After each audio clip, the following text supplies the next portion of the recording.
Bienvenidos a esta nueva exploración a fondo. Hoy nos adentramos en el siglo III. Un hervidero de debates teológicos, la verdad. Totalmente. Y con una pregunta ahí, flotando en el aire. ¿Cristo era eterno como el Padre?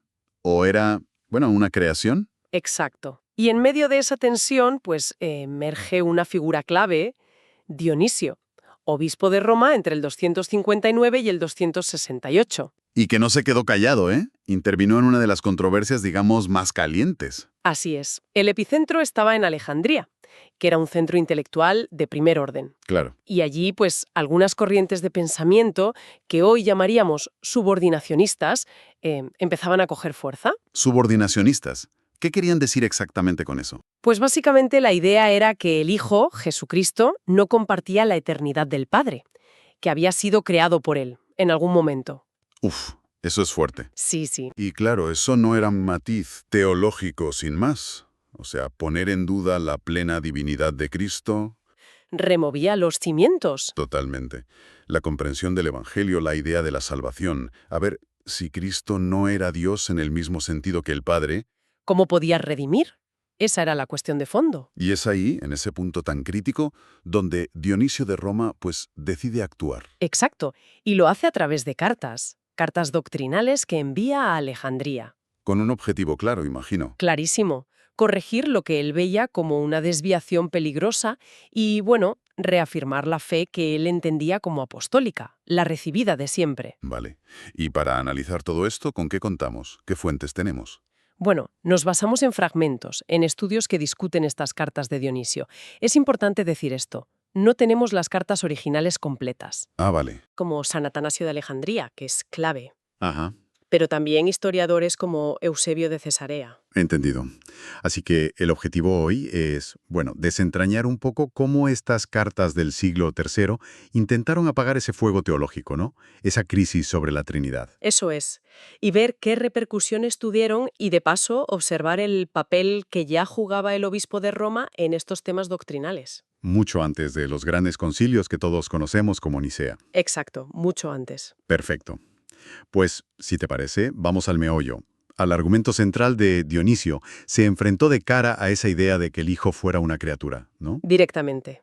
Hay una frase que nos ha llegado a través de Atanasio que es demoledora. A ver cuál. Dice, no puede decirse que hubo un tiempo en que el Hijo no existía, pues siendo el Verbo de Dios, es eterno como el Padre mismo. Es rotunda, sí. ¿Qué implicaciones tiene algo así? Pues es potentísima, Ujú. porque va directa al corazón del subordinacionismo. Al decir es eterno como el Padre mismo, niega de raíz que sea una creación posterior, Lo pone al mismo nivel. al mismo nivel de existencia divina. Sí, coeterno, desde siempre y para siempre. Y esto teológicamente es vital. Claro. Toda la doctrina cristiana de la salvación, la idea de que Dios mismo se mete en la historia para redimirnos, pues depende de que Cristo sea plenamente Dios. Si fuera una criatura. Su capacidad para mediar entre Dios y la humanidad sería radicalmente distinta, no sería lo mismo. Entiendo. Defiende la igualdad en la eternidad. Pero Dionisio también se mete en el jardín de la relación dentro de la Trinidad, ¿no? Padre, Hijo, Espíritu Santo. ¿Cómo lo articula? Sí, y ahí también muestra una finura sorprendente para la época. Intenta explicar cómo son distintos sin romper la unidad de Dios. El equilibrio difícil. Justo. Hay otra cita clave que dice: confesamos la Trinidad Santa, predicando al Padre, al Hijo y al Espíritu Santo, no confundidos, sino unidos en una sola divinidad. No confundidos, sino unidos. Suena a fórmula cuidada. Muchísimo. Está caminando, digamos, por una cuerda floja conceptual.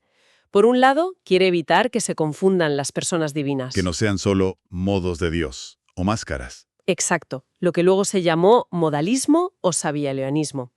Pero por otro lado, tampoco quiere separarlos tanto que parezcan tres dioses. Caer en el politeísmo. Fórmula que diga: ni mezclar ni separar. ¿Y esa frase no confundidos, sino unidos en una sola divinidad? Es un intento temprano, pero muy significativo de expresar esa tensión.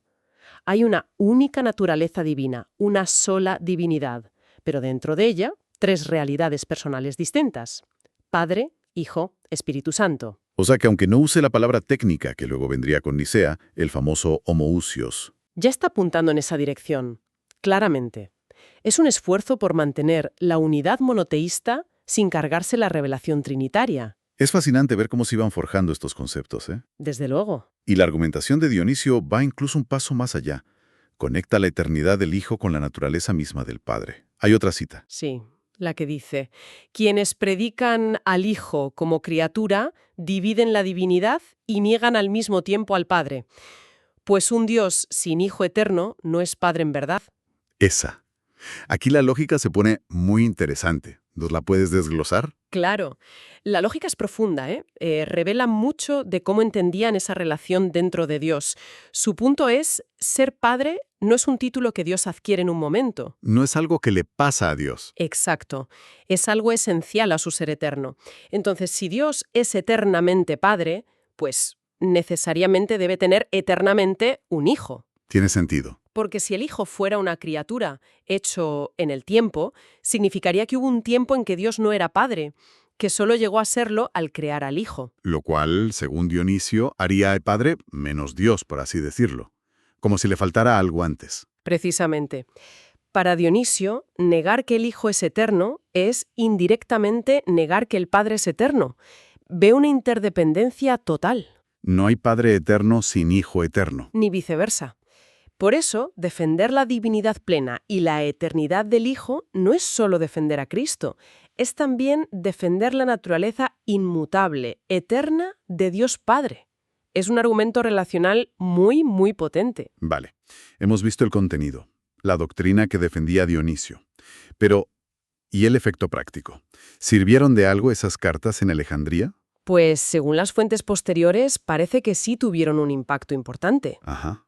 Indican que ayudaron a fortalecer la fe de las comunidades en Oriente que estaban, un poco influenciadas por estas ideas subordinacionistas. ¿Y en Alejandría mismo? ¿Corrigieron algo? Sí, se les atribuye haber corregido esas desviaciones allí mismo, reafirmando la visión, tradicional de la plena divinidad del Hijo.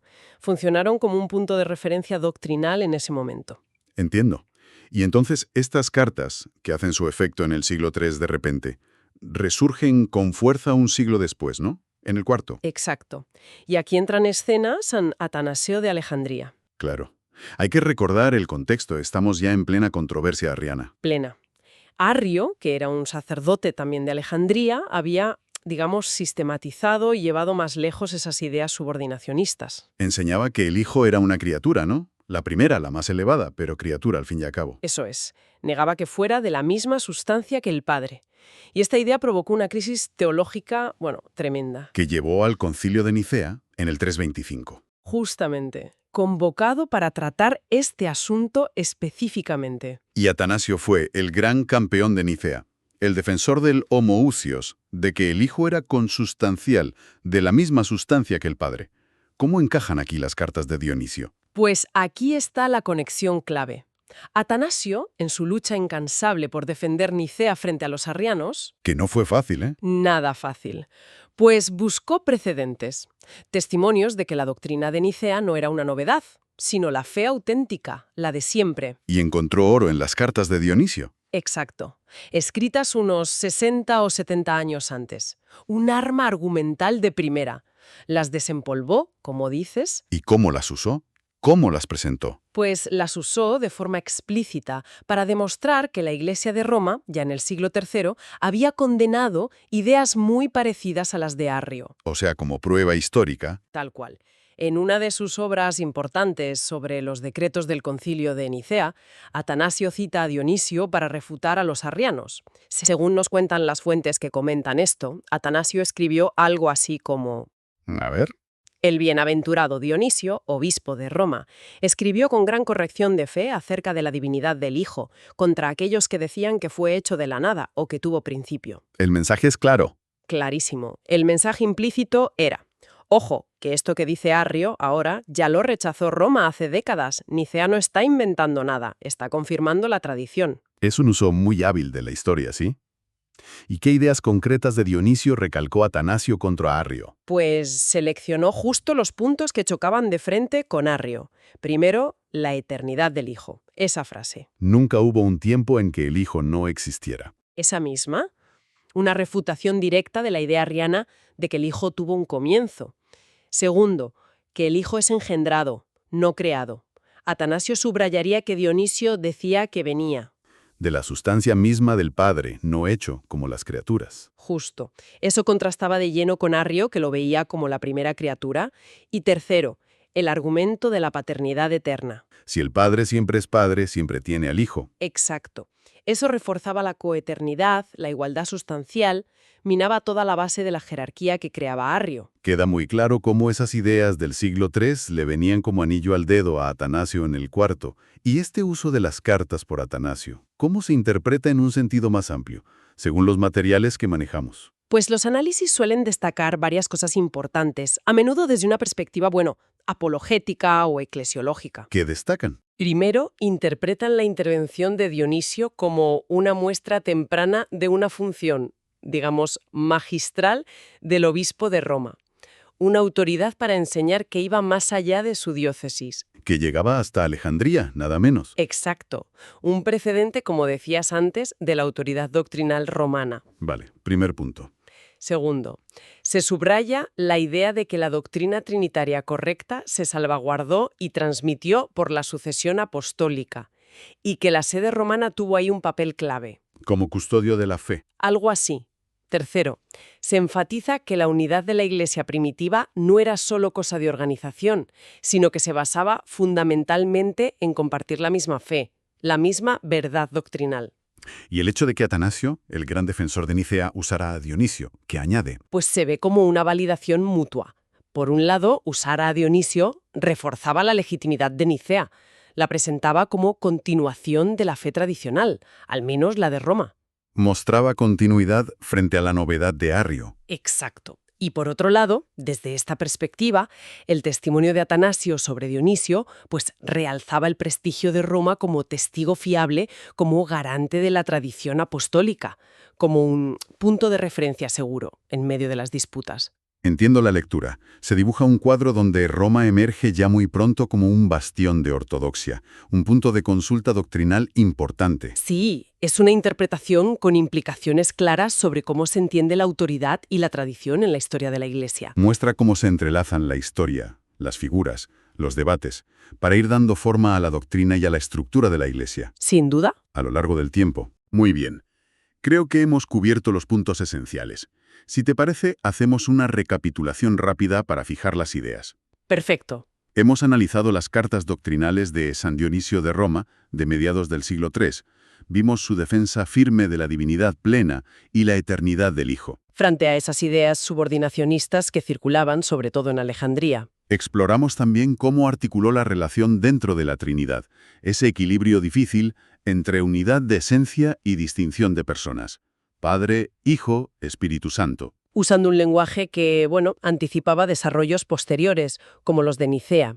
Y hemos visto la repercusión de estas cartas décadas más tarde, cómo San Atanasio las usó como argumento histórico y teológico clave. Para defender la fe de Nicea contra el arrianismo, fundamental. Y finalmente, expusimos la interpretación que ofrecen nuestras fuentes sobre todo esto, destacando ese papel temprano de Roma como referencia doctrinal. Sí, un recorrido por un momento crucial, la verdad, donde se estaban definiendo los pilares de la fe cristiana. Con figuras como Dionisio y Atanasio jugando papeles decisivos en medio de controversias muy intensas. Exacto.